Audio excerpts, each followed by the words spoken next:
Circular flow of national income بھی اس کو کہا جاتا ہے۔ ہم نے جو ہے پہلے قومی آمدنی کی پیمائش کے 3 طریقے پڑھے تھے۔ اس میں سے جو پہلے 2 طریقے ہیں وہ قومی آمدنی کی پیمائش کے لیے زیادہ اہمیت کے حامل ہیں، یعنی کہ پیداوار کا مجموعہ اور آمدنیوں کا مجموعہ۔ اور اگر ہم ان دونوں طریقوں سے قومی آمدنی معلوم کرتے ہوئے مناسب احتیاطیں کر لیں، کچھ باتوں کو پیش نظر رکھ لیں، تو پھر آپ ان دونوں میں سے جس بھی طریقے سے قومی آمدنی معلوم کر لیں، اعداد و شمار بالکل برابر ہوں گے۔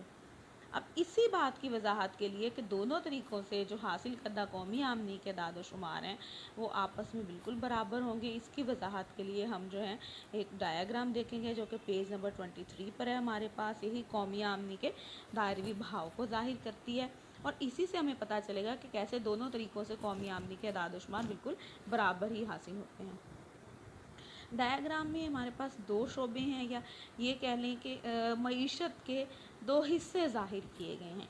ایک طرف عوام ہیں اور دوسری طرف کاروباری ادارے ہیں۔ اب عوام جو ہیں وہ کیا دیتے ہیں؟ وہ عوام دیتے ہیں عوامل کی خدمات۔ عوامل مطلب عاملین پیدائش۔ ہمیں پتہ ہے، ہم پڑھ چکے ہیں کہ 4 عاملین پیدائش ہوتے ہیں: زمین، محنت، سرمایہ اور تنظیم۔ تو عوام ان چاروں عاملین پیدائش کی یا ان چاروں عوامل کی خدمات فراہم کرتے ہیں کاروباری اداروں کو۔ اب جب کاروباری ادارے ان عوامل کی خدمات حاصل کریں گے، جیسا کہ آپ کو جو آپ کی ڈایاگرام ہے اس میں 2 ایروز بنے ہوئے ہیں، اس سے بھی نظر آ رہا ہے کہ عوام سے عوامل کی خدمات جا رہی ہیں کاروباری اداروں کو۔ تو کاروباری ادارے ان خدمات کو جب استعمال کریں گے تو وہ کیا کریں گے؟ ان خدمات کے معاوضے دیں گے عوام یا عوامل کو۔ تو ایک اور جو ایرو ہے وہ بتا رہے ہمیں کہ کاروباری اداروں نے جو کہ عوامل کی خدمات حاصل کر لی تھیں، وہ ان خدمات کے بدلے معاوضے ادا کریں گے انہی کو، یعنی عوام یا عوامل کو۔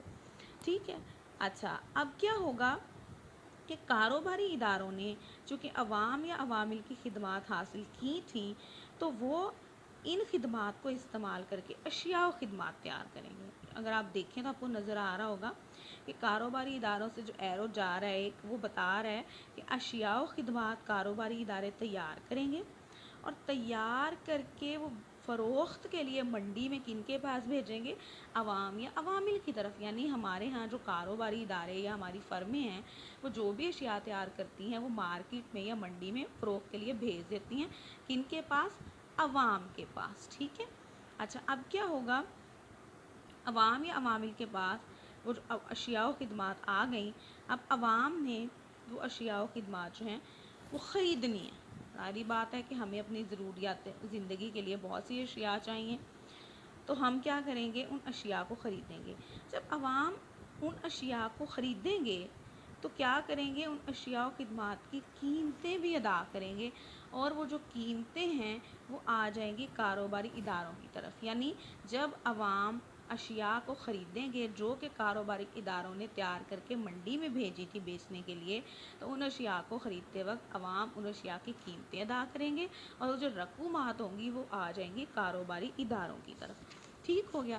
تو اب کہتے ہیں کہ اس طرح سے قومی آمدنی کا جو ہے وہ دائروی بہاؤ شروع ہو جاتا ہے، کیونکہ جتنی آمدنی عاملین معاوضوں کی صورت میں وصول کرتے ہیں اسی قدر وہ اشیاء کی قیمتوں کی شکل میں ادا کر دیتے ہیں۔ یہ بات بڑی جو ہے وہ غور طلب ہے کہ کیسے ہم کہتے ہیں کہ پیداوار کے مجموعے یا آمدنی کے مجموعے سے ہم جس بھی طریقے سے قومی آمدنی حاصل کر لیں اعداد و شمار برابر ہوں گے۔ وہ اس لیے برابر ہوں گے کہ کاروباری ادارے جتنی رقومات عوامل کو ان کے معاوضوں کی صورت میں دیتے ہیں، عوامل بعد میں اتنی ہی رقومات اشیاء کی قیمتوں کی شکل میں کاروباری اداروں کو واپس کر دیتے ہیں۔ یعنی اتنی ہی رقم جتنی کہ کاروباری اداروں سے عوامل کی طرف گئی تھی ان کے معاوضوں کی صورت میں، اتنی ہی رقم واپس عوام یا عوامل سے کاروباری اداروں کی طرف آ گئی ان کی اشیاء و خدمات جو انہوں نے تیار کر کے دی تھی ان کی قیمتوں کی صورت میں۔ تو اس طرح سے ہم کہہ سکتے ہیں کہ اس ڈایاگرام میں جو اوپر کا حصہ ہے آدھا،